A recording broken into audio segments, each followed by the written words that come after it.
interactuando con el público en tiempo real, es lo que dice acá. Nosotros nos ocupamos de leer un libro por ahora que se titula Este dolor no es mío y lo escribió Mark Woolley. Yo creo que, bueno, para mí es importante leer en esta situación en la que estamos pasando y seguramente podemos ayudar a alguien más escuchando esto y haciendo los ejercicios que el experto nos pone para liberarnos de traumas. Y ayer quedamos en la página número 95 y él nos va a describir un caso de una persona que tiene un trauma y vamos a ver cómo lo resuelven los expertos y la muchacha. La muchacha se llama Wanda y la historia se titula La soledad de Wanda. Gracias, Ofelia, por estar allí, Andrea y Manuel Bello. Wanda tenía 62 años, oído la tambora, y estaba deprimida. Había pasado por 3 matrimonios rotos por la adicción al alcohol y por muchas noches de soledad, y pocas veces había llegado a conocer una verdadera paz en su vida. Sus descriptores nucleares sobre su madre lo decían todo. Sofi, bienvenida. Gracias por estar allí. Daniela Iliana Ramírez P2, Wilmaris Lugo 357 y Nancy. Un besito para ustedes. Los descriptores nucleares de Wanda, oído a la tambora. Mi madre era fría, displicente y distante. Veamos el hecho del que surgió este lenguaje nuclear. Antes de que naciera Wanda, su madre, Evelyn, sufrió una tragedia terrible. Evelyn estaba dando el pecho a una hija recién nacida.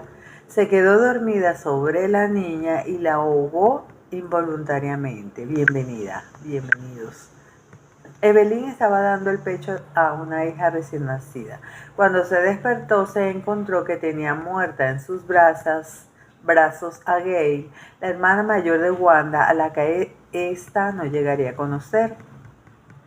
Su marido y ella estaban todavía dominados por el duelo inconsolable cuando hicieron el amor y concibieron a Wanda. Su marido y ella, Aquel nuevo embarazo fue la respuesta a sus oraciones.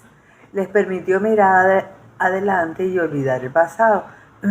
Pero un pasado como aquel no se olvida nunca. La muerte terrible de Gail y la carga de culpabilidad subsiguiente, oído a la tambora, se filtraron en cada hilo de la maternidad de Evelyn. Afectaron a su vínculo con su segunda hija, marcando límites a la constancia y a la disponibilidad de su amor. Wanda creía que el distanciamiento, bienvenido Luis Jiménez, de su madre se debía a ella misma, personalmente. Cualquier niña pequeña había sentido lo mismo en aquella situación. Wanda recordaba cuando su madre la tenía en brazos de pequeña. Sentía el distanciamiento de la madre y reaccionaba a su vez protegiéndose. Sentía que su madre no debía de quererla y en consecuencia se blindaba contra ella. Imagínense los niños que están ahorita separados de sus madres. Hay que tener mucha paciencia y cubrir estos espacios. Puede que Evelyn creyera que era una mala madre que no se merecía tener otra hija. Quizá le pareciera que no se merecía una segunda oportunidad después de lo que había pasado a Gail. Quizá temiera que Wanda, la segunda hija, muriera también, produciéndose un dolor que no soportaría y por eso se distanciaba de ella inconscientemente. Es posible que Wanda percibiera este distanciamiento ya desde que estaba en el vientre de su madre. Evelyn sentía quizá que si se acercaba demasiado a Wanda y se la llevaba al pecho, podía hacerle daño también a ella. Fueran cuales fueran los pensamientos y las emociones de Evelyn, el trauma por la muerte de Gail tuvo el efecto de separar a Evelyn de Wanda. Y yo creo que tampoco es bueno cuando pasan estas tragedias colocarle el mismo nombre al niño que viene. Sigo. Wanda tardó 60 años en darse cuenta de que la displicencia de su madre estaba relacionada con la muerte de Gale y no era una cosa personal para con ella. Había pasado una vida entera culpando a su madre y odiándola por no haberle dado el amor suficiente. Bienvenidos. Cuando Wanda llegó a entender la magnitud del dolor que había sufrido su madre en plena sesión conmigo, se puso de pie inmediatamente y tomó su bolso. Tengo que volver a casa, me dijo. No me queda mucho tiempo. Mi madre tiene 85 años y tengo que decirle que la quiero. Estamos leyendo Este dolor no es mío de Mark Woolley. La ansiedad de las separaciones tempranas. Oído al tambor. Jennifer tenía 2 años la noche en que llamaron unos hombres a la puerta de su casa. Oyó que su madre soltaba una exclamación y la vio caer al suelo entre sollozos. Los hombres le habían dicho que su padre había muerto en una explosión en un pozo de petróleo. Su madre se acababa de quedar viuda con 26 añitos. Aquella fue la primera noche de la vida de Jennifer en que su madre no la arropó en la cama ni le dio un beso en la frente cuando se acostó. Las cosas no volvieron a ser como antes a partir de aquella noche. Como la madre de Jennifer se había quedado paralizada por la impresión, a ella y a su hermano, que tenía 4 años, los llevaron a pasar unas semanas en casa de su tía. Durante este tiempo la madre iba a visitarlos y Jennifer salía corriendo a la puerta a recibirla, pero era como si una desconocida hubiera usurpado el papel de su madre. La mujer que se agachaba a abrazarla tenía el rostro hinchado y enrojecido y Jennifer apenas la reconocía. La asustaba. Cuando su madre la rodeaba con sus brazos, Jennifer se ponía tensa. Aunque quería explicar a su madre el miedo que tenía a sus 2 años, ya estaba descubriendo que su madre había cambiado. Parecía frágil e incapaz de entregarles gran cosa. Jennifer tardaría años en sacar a la luz estos recuerdos.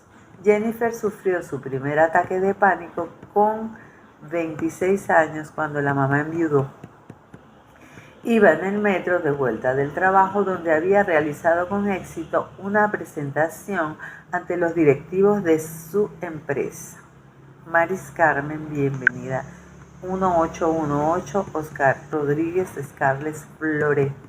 De pronto la visión se le puso borrosa como si estuviera mirando bajo el agua. Le pareció que se le taponaban los oídos y empezó a sentirse mareada y asustada. Aquellas sensaciones le resultaban tan extrañas que pensó que le estaba dando un ictus. Estaba paralizada, desvalida e incapaz de pedir ayuda.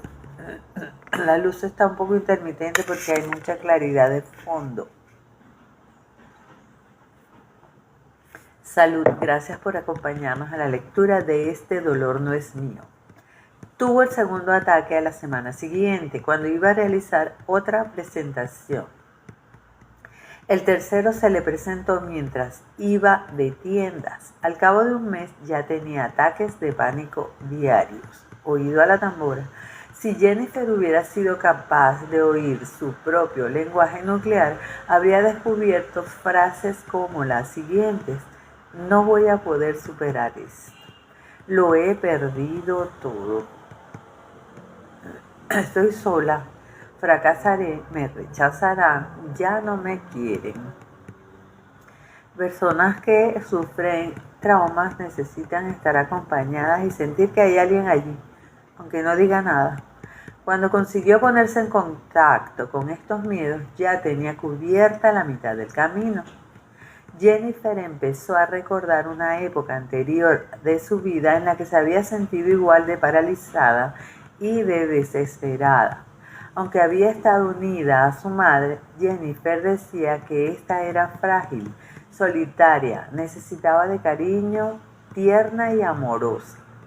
Cuando Jennifer iba diciendo estas palabras, empezaba a entrar en contacto con la sensación de impotencia que había sentido cuando de niña había intentado aliviar el dolor o el gran duelo de su madre. Aquella empresa de consolar a su madre, imposible para una niña pequeña, había dejado a Jennifer una sensación de soledad, de inseguridad y de temor al fracaso. Aquí se reflejaron todos esos recuerdos. Una vez que Jennifer hubo establecido la relación entre sus ataques de pánico y su infancia, pudo remontarse por fin al origen de su ansiedad. Cuando le aparecían de nuevo las sensaciones de pánico, Jennifer era capaz de desactivarlas, recordándose a sí misma que aquellas no eran más que las sensaciones de una niña asustada. May, bienvenida. Héctor Luis, Rubén Lee, José González, Gabriel Guatara. Sigo leyendo. Cuando le aparecían, oído a la tambora, de nuevo las sensaciones de pánico, Jennifer era capaz de desactivarlas, recordándose a sí misma que aquellas no eran más que las sensaciones de una niña asustada. Siendo capaz de identificar aquellas sensaciones que tenía dentro, podía desacelerar las acumulaciones de ansiedad. Jennifer aprendió a respirar más despacio y más hondo mientras mantenía el enfoque y la atención puestos en las sensaciones de ansiedad que tenía en el pecho. También aprendió a decirse a sí misma las palabras que le habrían tranquilizado de niña. Respiraba hondo y se decía: estoy aquí contigo y cuidaré de ti. No tendrás que volver a estar sola cuando sientas estas cosas. Puedes confiar en mí, estarás a salvo conmigo. Cuanto más practicaba Jennifer, más confianza tenía en ser capaz de cuidar de sí misma. Yo soy suficiente, también te puedes decir. La tricotilomanía, separados de raíz. Fuerte, Herrera, bienvenido, y Gabriel Guatara de nuevo. Ok, sigo. Estamos leyendo Este dolor no es mío y lo escribió Mark Walling. Vamos a hablar de la tricotilomanía, separados de raíz. Otra historia que nos explica. Kelly tenía desde hace 16 años la costumbre de arrancarse el cabello de la cabeza, de las cejas y de las pestañas. Llevaba pestañas postizas y cejas pintadas recogido para ocultar las calvas que se había producido. Arrancarse el cabello, hábito que se conoce con el nombre de tricotilomanía, se me olvidaba. Wilfredo, bienvenido. Era un rito diario para él. Todas las noches, a eso de las 9, se sentaba a solas en su cuarto, abrumada por sentimientos de angustia que se apoderaban de su cuerpo. No podía dejar las manos en paz. Le tenían que hacer algo hasta que acababa por arrancarse grandes cantidades de cabello. Es como una liberación, decía ella. Cuando Kelly tenía 13 años, la había rechazado su mejor amiga Michelle. Kelly no había entendido nunca qué había hecho ella para que Michelle empezara a distanciarse de ella de pronto. Pero la sensación de pérdida le había resultado insoportable. Estefanía, bienvenida. Ángel. Había empezado a arrancarse el pelo de aquello. Debe de haber algo malo en mí, pensaba. No quiere estar conmigo porque no estoy a su altura. Estas ideas no las hacemos frecuentemente y no tiene nada que ver con eso. Debe de haber algo malo en mí, pensaba. No quiere estar conmigo porque no estoy a su altura. Como veremos, estas frases le hicieron el efecto de señales orientativas en las carreteras de su lenguaje nuclear. Mari, bienvenida. Las frases que habían pervivido por debajo de la superficie de su conciencia a flor de piel, esperando el momento en que las descubrieran, orientaron a Kelly hacia un hecho más temprano y que había sido más significativo todavía. Una ruptura del vínculo con su madre, lo descubrió aquí. Voy a mover la cámara a ver si mejoramos la imagen porque hay mucha claridad al fondo. Vamos a ver si funciona así. Seguimos. Cuando Kelly tenía 1 año, oído a la tambora, y medio, le habían operado de los intestinos y tuvo que pasarse 10 días separada de su madre. Cada día, cuando terminaba el horario de visitas del hospital, hacia las 9 de la noche, la madre de Kelly se despedía de ella y se volvía a su casa, donde tenía que ocuparse de la hermana de Kelly y de su hermano mayor. Apenas podemos imaginarnos la sensación de ansiedad que debía de tener Kelly cuando su madre la dejaba sola en la habitación del hospital. Esos sentimientos habían salido a relucir inconscientemente en la tricotilomanía de Kelly. Se le agitaban en su cuerpo todas las noches hacia las 9 hasta que ella había encontrado un medio alternativo para afrontarlas, arrancándose el pelo en el sentido más literal del término. Rita, bienvenida. Andreina, Venezuela 2026. Dios nos bendiga. Sigo. El peor de los miedos de Kelly, tal como lo expresaba ella en su frase nuclear, la condujo hasta la raíz de su trauma. Lo peor que podría pasarme es quedarme sola. Me quedaría abandonada, me volvería loca. La frase nuclear de Kelly que les trajo de aquí el autor, me quedaré sola, me quedaré abandonada, me volveré loca. A Kelly se le renovaron estos sentimientos cuando tenía 13 años. Michelle y ella habían sido amigas inseparables, pero entonces de pronto Michelle abandonó a Kelly y se hizo amiga de otras chicas más populares. Entonces todas las demás chicas se pusieron en contra de Kelly. Esta se sintió abandonada, rechazada y despreciada y no pudo enfrentar esta calamidad. Cuando vemos esta experiencia dentro de un marco más amplio, podemos considerarla una oportunidad perdida por parte de Kelly, que podría haberse orientado por ella para encontrar la curación más general y no esconderse. La del trauma más profundo y más significativo de haberse quedado sola en el hospital sin su madre. Imagínense todo lo que está pasando ahora en la cabeza de estos niños. Pero no somos muchas las personas que, al encontrarnos ante nuestras dificultades, somos capaces de interpretarlas como señales que nos guían en una dirección. Cuando llegamos a conocer la sabiduría de nuestro lenguaje nuclear,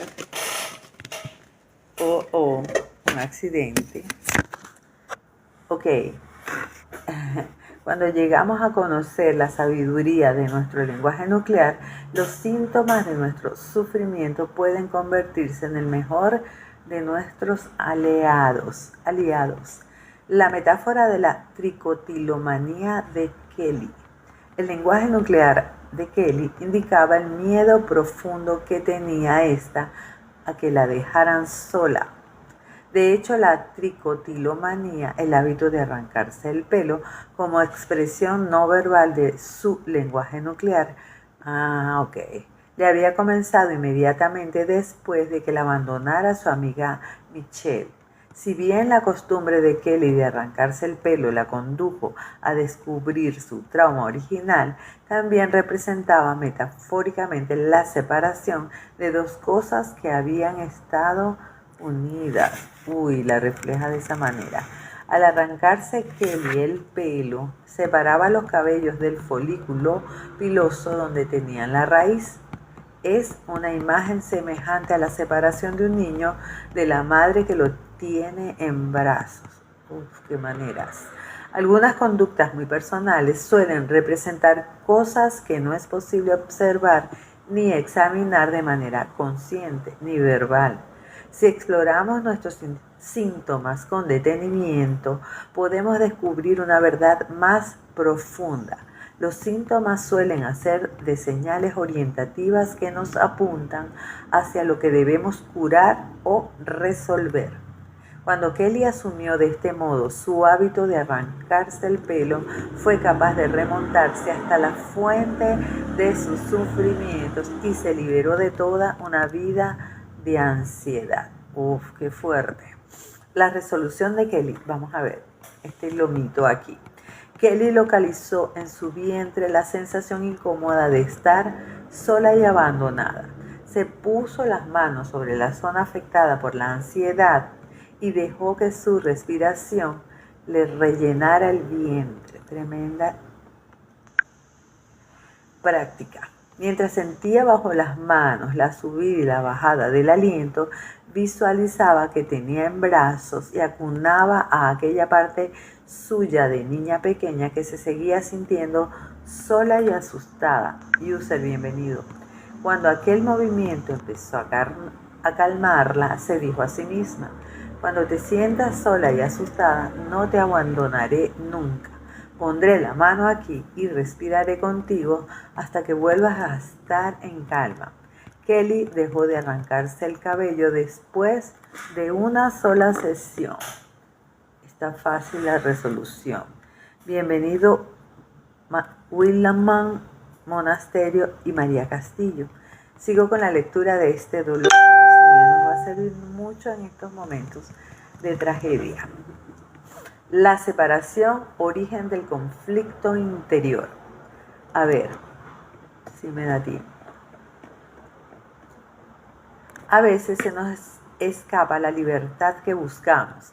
Incapaces de sentirnos a gusto en nuestros cuerpos, esperamos aliviarnos con otro vaso de vino, comprando una cosa más, con otro mensaje de texto o llamada telefónica, con un nuevo compañero o compañera sexual. Pero es raro que encontremos el alivio cuando nuestro descontento procede de los cuidados de nuestra madre. González, bienvenido. Para los que nos hemos visto apartados de la luz del amor de nuestra madre, nuestro mundo puede ser una búsqueda incesante de consuelo. Cuando Mirna tenía 2 años, su padre se fue 3 semanas a Arabia Saudita en viaje de negocios y su madre lo acompañó y dejó a Mirna a cargo de una niñera. Jeff, bienvenido. Durante la primera semana, Mirna se aferraba al jersey que se ponía su madre las noches frescas mientras la acunaba para dormirla. Mirna se acostaba junto al jersey, consolada por su tacto y su olor familiares, y se acunaba sola hasta quedarse dormida. En la segunda semana, Mirna se negaba a tomar el jersey cuando la niñera se lo ofrecía, me imagino que se le iba el olor. En vez de ello, se apartaba llorando y se quedaba dormida chupándose el pulgar. Esto es para los niños. Al cabo de las 3 semanas de ausencia, la madre de Mirna irrumpió a toda prisa en la casa esperando abrazar a su hija. Esperaba que Mirna saliera a recibirla corriendo para caer en sus brazos como de costumbre. Pero en esta ocasión la cosa fue distinta. Mirna apenas levantó la vista de sus muñecas para mirar a su madre. Esta confusa no pudo menos de notar en su propio cuerpo una sensación de tensión producida por el sentimiento de rechazo. La madre de Mirna fue racionalizando la experiencia a lo largo de los días siguientes. Se tuvo que separar de ella por unas semanas, diciéndose que Mirna se estaba volviendo una niña muy independiente. Ella explicándose. La madre de Mirna no era consciente de la importancia que tenía restaurar el vínculo delicado entre las dos. Perdió de vista la vulnerabilidad de su hija pequeña y se distanció un poco. A su vez, le tocaba hacer el trabajo. Este distanciamiento entre una y otra prosiguió y agravó los sentimientos de soledad de Mirna. Con el tiempo se extendería a sus experiencias de la vida y viciaría su capacidad de sentirse segura y a salvo en sus relaciones de pareja. Los sentimientos de abandono y de frustración de Mirna se expresaban en en el lenguaje nuclear de esta. No me dejes, nunca vuelven. Estaré sola, no me quieren. No entienden quién soy. Ay, por Dios, perdón. No me ven ni me entienden. Soy invisible. Para Mirna, enamorarse equivalía a adentrarse en un terreno tan peligroso como un campo de minas. La vulnerabilidad que le producía necesitar a otra persona la aterrorizaba tanto que cada vez que avanzaba un paso más hacia su deseo, se encontraba, con un nivel más profundo todavía de su miedo. Como no era capaz de asociar este conflicto con su infancia, cada vez que un hombre intentaba amarla, ella le encontraba muchos defectos y solía dejar a los hombres antes de que ellos la dejaran a ella. Mirna se había convencido a sí misma para renunciar a 3 posibles matrimonios, como le afectó. El conflicto interior de Mirna también tenía sus consecuencias sobre su carrera profesional. Cada vez que aceptaba un nuevo cargo, se llenaba de dudas y de miedo a un desastre inevitable. Algo saldría terriblemente mal, así lo percibía ella. Best, bienvenido. No la apreciaría, no estaría a la altura, se distanciarían de ella. Ella no confiaría en ellos, la traicionarían. Eran los mismos sentimientos que tenía Mirna hacia sus parejas sin expresarlos en voz alta, los mismos que había tenido hacia su madre sin haberlos resuelto nunca. ¿Cuántos de nosotros, pregunta el autor, tenemos que enfrentarnos a conflictos semejantes al de Mirna sin que hayamos sido capaces de identificar su origen? La importancia de nuestro primer vínculo con nuestra madre es incomparable. Nuestra madre es la primera persona con quien mantenemos una relación personal cuando llegamos a este mundo. Es nuestro primer amor. Nuestra conexión o nuestra falta de conexión con ella constituye un modelo esencial sobre el que se basa nuestra vida posterior. No se me va a olvidar. Lismar, bienvenida. Entender lo que pasó cuando éramos pequeños puede desvelar uno de los misterios de por qué sufrimos tanto en nuestras relaciones de pareja y en nuestras relaciones de dinero y de negocios. Gracias por estar allí, Osmari, Florianis y Lismar. Voy a dejar la lectura en la página número 98 del libro Este dolor no es mío, de Mark Walling. Un besito. Gracias. Gracias por estar allí. Lo dejo colgado en YouTube, la lectura de hoy, Instagram y TikTok. Evancita Marval, bienvenida a la lectura. Nos vemos mañana aproximadamente a las 8 de la mañana. Gracias.